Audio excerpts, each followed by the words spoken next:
I never considered myself a writer. I feel I'm a visionary, that I can see and that I can hear people, and I take them in and they live with me. The next level was the next book.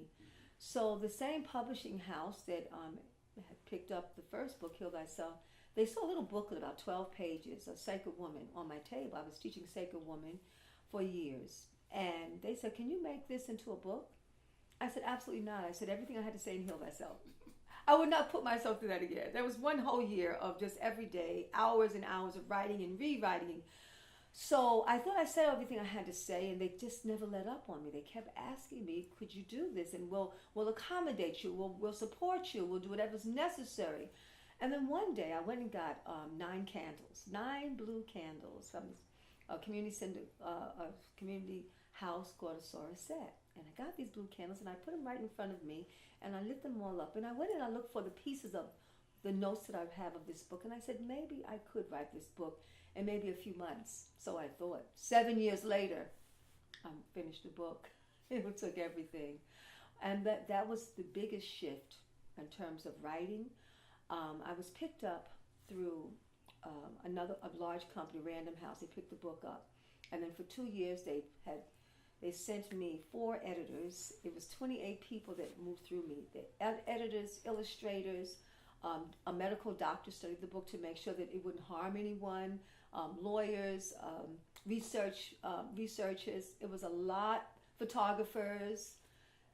One of the New York Times photographer got involved in terms of the photos that are in there, Chester Higgins.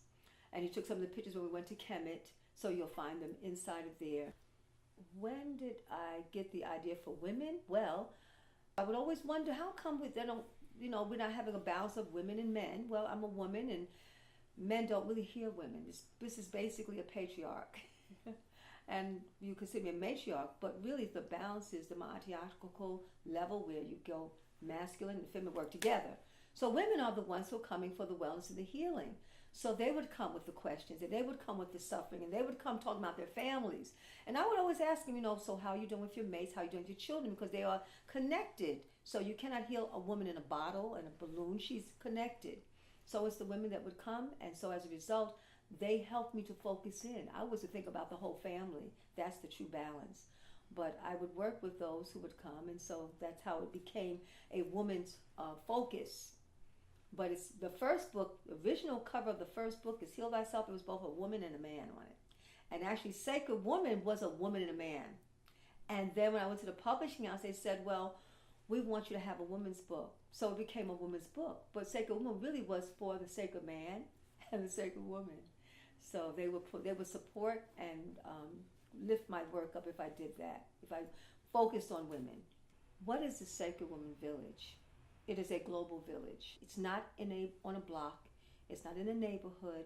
It's not just in someone's home, in their quiet space, but it's everywhere. And the way the book has been laid out, I want to first say thank you to Random House for believing in me, for Cheryl Woodrow for taking me under her wings for those 2 years, for Marie Brown, who put me together with Cheryl Woodrow. If it had not been for those women, I would not have been able to do that book. But as I go out, I realize that the village is a large village and that women are gathering around the book. They are gathering around the book and they are lighting their candles and they're doing their prayers and they're doing it grassroots style. I mean, I have a set training. It's a 12-week intensive, and from that 12-week you get hands-on. The Global Sacred Women Village is everywhere. I left footprints in the sand. And they are everywhere. They're in your home. They're your next door neighbor. They're at the job. I'll tell you, I know for a fact. Once you learn that, what you're learning is how to wake up the healer within. That's really what you're doing. So as you wake up that inner healer, you connect that you are a healer and that you have these gifts that have been dormant, that have been suppressed, and they begin to blossom, you start to spread it. So it begins to spread everywhere.